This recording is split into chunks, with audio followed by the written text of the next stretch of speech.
Hi, I'm Cheryl, a 33-year-old author. My debut mystery novel was a massive hit, and it catapulted my career. I've been married to my husband, Thomas, for 8 years, and we share a 7-year-old son, Gary. At the beginning of our marriage, Thomas had a steady job, but when my writing career took off, he decided to quit and stay home. Sometimes, though, he'd disappear for a while to visit casinos and play slot machines. Recently, I've been struggling with something deeply painful. Thomas has been having an affair and using my credit card to buy lavish gifts for his mistress. I've tried to ignore it for the sake of our son, but the situation has become unbearable. One morning, Thomas surprised me by wearing a suit. He hadn't been employed in years, so it struck me as odd. When I asked him about it, he said he was going for a job interview, hoping to contribute financially again. I wished him well, hoping it might be the start of something positive. But doubts crept in when he came home at 2 a.m., keeping me awake and filled with suspicion. One night, I was working late, and my heart sank when I heard the door open. Thomas stumbled in past midnight, reeking of alcohol and perfume. He collapsed on the sofa, his phone in hand. It was unlocked, and driven by doubt, I checked it. The texts I found confirmed my worst fears. He was having an affair, and the worst part was that his lover was my close friend, Gloria. They had gone to a fancy restaurant I'd never been to, sharing intimate moments. The shock was overwhelming, and tears filled my eyes as I processed the betrayal from 2 people I trusted. I immediately sent the screenshots to my phone, needing time to think before I confronted him. The next morning, Thomas acted as if nothing was amiss. I casually asked, "Thomas, you mentioned an interview yesterday, but you came home so late. What happened?" He avoided looking at me, clearly trying to come up with an excuse. "I ran into an old friend after the interview and ended up having a drink," he muttered. "A friend? Someone I don't know?" I pressed, though I already knew the answer. "I don't owe you every detail," he snapped. "Right," I responded, frustration mounting. His evasiveness only deepened my suspicions. A month passed after I discovered Thomas's infidelity, and I was torn about what to do. Confronting him could destroy our marriage. If circumstances were different, I would have shown him the proof and filed for divorce right away. But I couldn't bear to tear Gary away from his father at such a young age. Meanwhile, Thomas seemed to take advantage of my busy schedule. He started leaving the house more often, and I was left alone with my writing. As painful as it was, this gave me the space to collect more evidence. During one of his absences, I searched through his things and found receipts for expensive gifts that weren't for me. He had been buying things for Gloria, using money I earned from my writing. I didn't have much to spare for luxuries, but I needed to get to the bottom of it. I decided to follow him, but I needed someone to look after Gary. I called my brother, who had no idea about the situation. "I'm sorry for calling you like this," I said when he arrived. "No problem, but why do you need me to watch Gary?" he asked, confused. "I need to go buy something," I lied, crafting an excuse. "Buy something? But you don't shop like that," he said, sounding skeptical. "I know, but this is different," I explained, though I felt guilty for not telling him the truth. I had to protect my family and uncover the full extent of Thomas's betrayal. Early the next morning, with my heart heavy, I asked my brother again for a favor. "I need to pick up something from the store, something I can't get online. Could you watch Gary for a little while?" I kept my voice light, hiding my true intentions. "Of course, just try to come back soon. Gary's going to miss you," my brother said, concern in his voice. "Thank you," I replied, grateful for his help even though my heart was breaking inside. With my brother's support, I followed Thomas without him noticing. I kept a safe distance as he headed to a high-end boutique. My heart sank when I saw him walking hand-in-hand with Gloria, laughing and chatting like a couple. They went inside, and Thomas casually swiped my emergency credit card to pay for their purchases. My card, which I rarely used, had been the source of his secretive spending.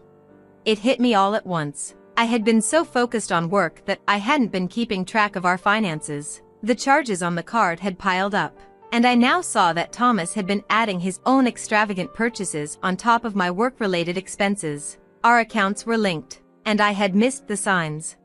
The depth of his betrayal was crushing. Not only had he deceived me emotionally, but he had also exploited my financial resources. The last shred of affection I had for him disappeared. I blamed myself for not seeing the signs sooner, for allowing him to get away with it. This realization marked a turning point, and I could no longer ignore the reality of our marriage.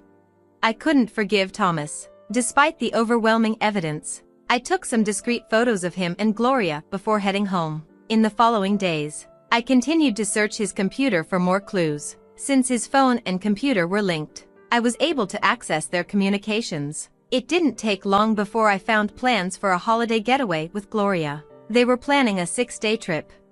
"This is my moment," I whispered to myself, feeling a mix of determination and sorrow. I planned to confront Thomas while he was away with Gloria. But I had a big problem, our son, Gary. I couldn't let him find out the truth, and executing my plan without hurting him would be tricky. Reluctantly, I reached out to my brother again. "I know this isn't ideal, but can you watch Gary over the holiday?" I asked, trying to sound calm. "6 days? What's going on?" he asked, sounding suspicious. "I have something important to handle," I replied, hiding my anxiety. He gave me a knowing look and said, "Cheryl, you don't have to do this alone." "What do you mean?" I asked, surprised.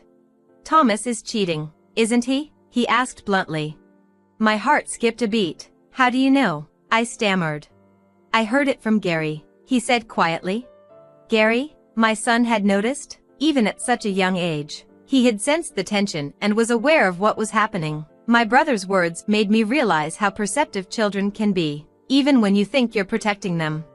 I had tried to shield Gary from the emotional fallout. "Why?" my brother pressed. "You've been hurt enough. Are you considering staying with him?" As I wrestled with the decision, Gary unexpectedly walked in. "It's okay, Mom, I'm on your side," he said, his voice surprisingly firm for a 7-year-old. "I don't want anyone who makes you sad. As long as I have you, I'm fine." His words hit me like a wave of relief and heartbreak. "Thank you, Gary."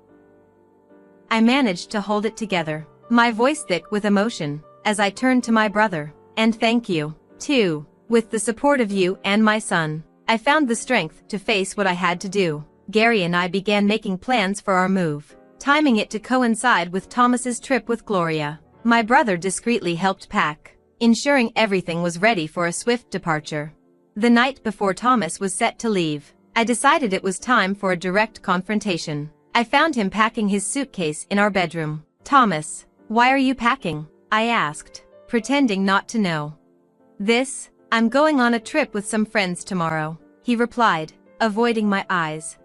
"A trip? You didn't mention this earlier," I pressed, trying to get more details. "It's a last-minute plan. Nothing major. I'm using my monthly allowance for it," he said dismissively, clearly trying to brush off the conversation. I took a steady breath and, with a calm resolve I rarely used, asked, "Are you sure it's just with your friends?" Thomas stiffened, his body betraying his nerves. Yet, he stubbornly stuck to his lie. "Yes, just friends," he insisted, though his voice faltered. "All right," I said, the irony not lost in my words. "I hope you enjoy your trip with your friends." "I would have enjoyed it anyway," he muttered, but there was no conviction in his voice. With everything clear in my mind, I knew what had to be done. Thanks to my brother, my son, and my own determination, we were on the verge of a new beginning, free from lies. Though Thomas hadn't mentioned anything, it was time to take responsibility. As I left his room, my mind wandered to how things might have been different if he'd been honest from the start. We could have parted amicably, perhaps discussing alimony and child support. Despite his betrayal, I had once loved him deeply. He'd been my support when my novel had failed. I didn't want to feel bitter toward Thomas, but I had to protect myself and my son. It was clear I could no longer stand by and let him deceive me. The next morning, after Thomas left for his trip, I checked the drawer and saw he had taken my credit card once more. I quickly called the company to report it as lost and had it canceled. When my son woke up, his excitement was infectious. "Mom, today's the day, right? We're moving to the new house?" All my doubts melted away in that moment. "Yes," I smiled. comforted by his enthusiasm. The card is cancelled, and now it's time for us to start fresh. With Gary's help, the move was seamless. We transported our belongings to our new home while sending Thomas's things elsewhere. The next day, as we settled into our new space, I felt a sense of calm and anticipation for what was ahead. Then the phone rang. It was Thomas. "Hello, Cheryl? This trip's turning out to be more expensive than I thought. Could you send me some money?" I knew right away he was in trouble. The credit card was frozen, and he was trying to avoid admitting he had used it without permission. His request for money irritated me. "Did you plan this trip on your own?" I asked, keeping my tone even. "I'm sorry, but I can't give you any money," I replied. He sounded annoyed. "Don't be like that. If you don't help, I'll be the only one who's not enjoying this trip." "Really? You're on a trip and trying to show off the good parts, right? Well, the card you took is no longer valid, so you'll have to figure it out," I said. "What are you talking about? What card?" He feigned ignorance. "You pretending not to know won't help," I said firmly. "You're panicking because you're speaking nonsense." "I don't know anything about a card," he began, but I cut him off. "Enough," I snapped, frustration rising. "I already know about you and Gloria. Did you think I wouldn't figure it out? It's clear as day." "No, it's not like that. I'm not cheating," he protested, his desperation evident. His lies pushed me to my breaking point. Standing with Gary and my son, all the anger I had been holding in poured out. "Stop making excuses. You had a family and cheated with another woman. You've been using someone else's credit card. Do you even realize how disgusting your behavior is?" "Cheryl, let's calm down," he tried to say, but the damage was done.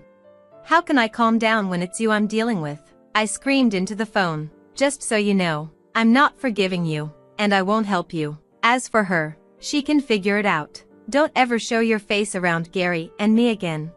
With that, I ended the call. A moment later, Gloria called. "What did you do?" she demanded. "Ah, Gloria, long time no see. How's the trip going with my husband?" I asked, my voice dripping with sarcasm. "Stop it and explain yourself," she snapped. "What do you mean?" "When we moved, I arranged for all Thomas's things to be sent to your address. Since you were also married, your husband was there to receive it. I included a letter explaining everything," I said casually. She screamed, her voice breaking. "This isn't funny. My husband found out and he's furious." "Well, you brought this on yourself by having an affair with a married man," I shot back. "You were supposed to be my friend, and you betrayed me. You're the worst. I misjudged you." "Excuse me? You had an affair with my husband, and now you expect forgiveness?" she hissed. "I don't care if it was a joke or not. I'm filing for divorce. And yes, you had an affair. I'll never forgive you, and I'll be seeking significant compensation. Be prepared." "Compensation? I never agreed to that," she protested.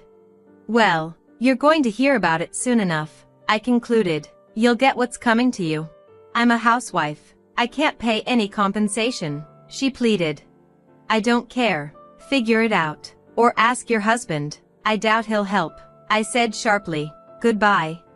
I hung up and blocked her number. Later, I contacted my lawyer to begin the divorce proceedings and seek compensation from both Thomas and Gloria. Along with child support, I also demanded reimbursement for the unauthorized credit card charges. The fallout was hard for Gloria's marriage. After she settled the compensation, her husband filed for divorce, and she had nowhere to turn. She went to her parents, but they turned her away, disappointed by her actions. With nowhere else to go, Gloria now works night shifts at a local bar, staying where she works. As for Thomas, he sought solace from Gloria during this turmoil, but overwhelmed by her own crisis, Gloria ended things with him. He now juggles multiple part-time jobs, struggling to make ends meet. His long unemployment has made it hard for him to secure stable work. If he ever falls behind on his alimony or child support payments, I'll be ready to pursue everything he owes. As for me, life is peaceful now in our new home with my son. He's growing up fast, and every day brings new joys. I'm focused on giving him all the love and stability he needs. ensuring he never faces the same hardships we've gone through. Our days are brighter now, and I'm committed to keeping it that way. Thanks for watching. See you in the next video. Stay stunned.